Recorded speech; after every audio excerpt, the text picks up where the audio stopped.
ದೇವರ ಮಕ್ಕಳಾಗುವಂತೆ ನಿಮ್ಮ ಆತ್ಮಗಳನ್ನು ವಾಕ್ಯದಲ್ಲಿ ಬಲಪಡಿಸುವ ಅನುದಿನದ ಧ್ಯಾನ ಸೆಪ್ಟೆಂಬರ್ 15. ಎಲೆನ್ ಜಿ ವೈಟ್ ರವರ sons and daughters of god ಎಂಬ ಪುಸ್ತಕದ 259ನೇ ಪುಟ. ಈ ದಿನದ ಶೀರ್ಷಿಕೆ ದೇವರ ಸರ್ಕಾರದ ಪ್ರತಿನಿಧಿಗಳು. ಈ ದಿನದ ಸತ್ಯವೇದದ ವಾಕ್ಯ: ಆದುದರಿಂದ ನನ್ನ ಪ್ರಿಯ ಸಹೋದರರೇ, ಸ್ಥಿರಚಿತ್ತರಾಗಿಯೂ ನಿಶ್ಚಲರಾಗಿಯೂ ಇರಿ. ನೀವು ಕ್ರಿಸ್ತನ ಸೇವೆಯಲ್ಲಿ ಪಡುವ ಪ್ರಯಾಸವು ನಿಷ್ಫಲವಾಗುವುದಿಲ್ಲವೆಂದು ತಿಳಿದು ಕರ್ತನ ಕೆಲಸವನ್ನು ಯಾವಾಗಲೂ ಅತ್ಯಾಸಕ್ತಿಯಿಂದ ಮಾಡುವವರಾಗಿರಿ. 1 ಕೊರಿಂಥದವರಿಗೆ 15ನೇ ಅಧ್ಯಾಯ 58ನೇ ವಚನ. ಕ್ರಿಸ್ತನ ಸಭೆಯು ಸ್ವಚ್ಛವಾಗಿರಬೇಕು, ಪವಿತ್ರವಾಗಿರಬೇಕು ಮತ್ತು ದೇವರಿಗೆ ಪರಿಶುದ್ಧತೆಯಿಂದ ಮೀಸಲಾಗಿರಬೇಕು. ಅದರ ಸದಸ್ಯರು ಈ ಲೋಕದ ಎದುರಲ್ಲಿ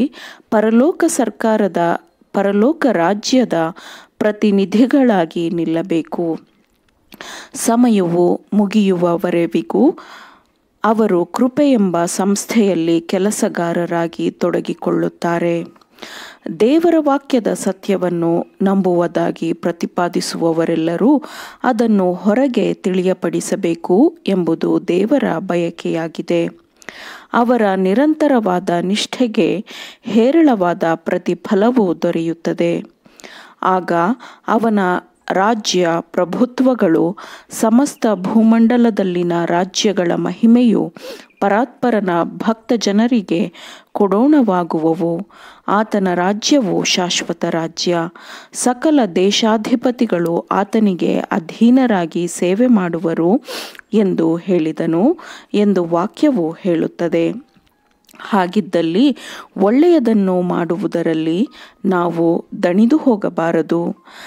ಶ್ರೇಷ್ಠನಾದ ದೊಡ್ಡ ವೈದ್ಯಕೀಯ ಸುವಾರ್ತಿಕನ ವಾಕ್ಯದ ಬೋಧನೆಗಳಿಗೆ ನಮ್ಮ ಹೃದಯಗಳನ್ನು ಸಂಪೂರ್ಣವಾಗಿ ಒಪ್ಪಿಸಿಕೊಡೋಣ. ಸುವಾರ್ತೆಯ ಸಂದೇಶದ ಮೇಲೆ ನಮಗಿರುವ ಸ್ವಂತ ನಂಬಿಕೆಯಲ್ಲಿಯೇ ಅದರ ಪ್ರಕಾರವೇ ಯೇಸು ಕ್ರಿಸ್ತನ ಜ್ಞಾನವನ್ನು ಪ್ರಚುರಪಡಿಸುವಲ್ಲಿನ ನಮ್ಮ ಶ್ರದ್ಧೆ ಮತ್ತು ನಮ್ಮ ಶಕ್ತಿ ಇರುತ್ತದೆ. ನಾವು ದೇವರ ಜೊತೆ ಕೆಲಸದವರಾಗಬೇಕು. ಯಾವಾಗಲೂ ಕರ್ತನ ಕೆಲಸವನ್ನು ಅತ್ಯಾಸಕ್ತಿಯಿಂದ ಮಾಡುವವರಾಗಿರಬೇಕು. ಪ್ರತಿದಿನವೂ ನಮ್ಮ ಜೀವನದಲ್ಲಿ ನಾವು ಹೊಸ ಕರ್ತವ್ಯದ ಹೊರೆಯನ್ನು ಎದುರಿಸುತ್ತೇವೆ. ಒಂದು ಕರ್ತವ್ಯದ ಮುಕ್ತಾಯವು ಮತ್ತೊಂದು ಕರ್ತವ್ಯದ ಪ್ರಾರಂಭವಾಗುತ್ತದೆ. ಗಂಭೀರವಾಗಿ ಗುರುವಿನ ಸೇವೆಯಲ್ಲಿ ನಮ್ಮ ಜೀವನವನ್ನು ನಾವು ಕಳೆಯಬೇಕು. ನಾವು ಯೆಹೋವನ ಸೇವಕರು, ಕ್ರೈಸ್ತ ಸಭೆಯ ಸದಸ್ಯರು. ಜೀವದ ಸೇವೆಗಳಿಗೆ ಮಾದರಿಯಾಗಿ ಮತ್ತು ನಮ್ಮ ಶ್ರೇಷ್ಠ ಮಾದರಿಯಾದಾತನಿಗೆ ಸಂಪೂರ್ಣವಾದ ವಿಧೇಯತೆ ತೋರಿಸುವುದರಲ್ಲಿ ಇತರರಿಗೆ ಮಾದರಿಯಾಗಿಯೂ ಇರಬೇಕು. ನಮಗಿರುವ ಅನೇಕ ಸಾಮರ್ಥ್ಯಗಳಿಗೆ ತಕ್ಕಂತೆ ಪ್ರತಿದಿನವೂ ನಮಗೆ ನಮ್ಮ ಕೆಲಸವನ್ನು ನೇಮಿಸಲಾಗುತ್ತದೆ. ಪ್ರಾರ್ಥನಾಪೂರ್ವಕವಾಗಿ ಜಾಗರೂಕ ಸೇವಕರಾಗಿ ದೈವಿಕ ರೂಪಕ್ಕೆ ಸರಿಹೊಂದುವಂತೆ ನಮ್ಮ ಗುಣಸ್ವಭಾವಗಳನ್ನು ಪರಿಪೂರ್ಣ ಮಾಡಿಕೊಳ್ಳಬೇಕು. ದೇವರು ಮೆಚ್ಚುವ ಗುಣಸ್ವಭಾವಗಳು ನಮ್ಮಲ್ಲಿ ರೂಪುಗೊಳ್ಳಬೇಕು.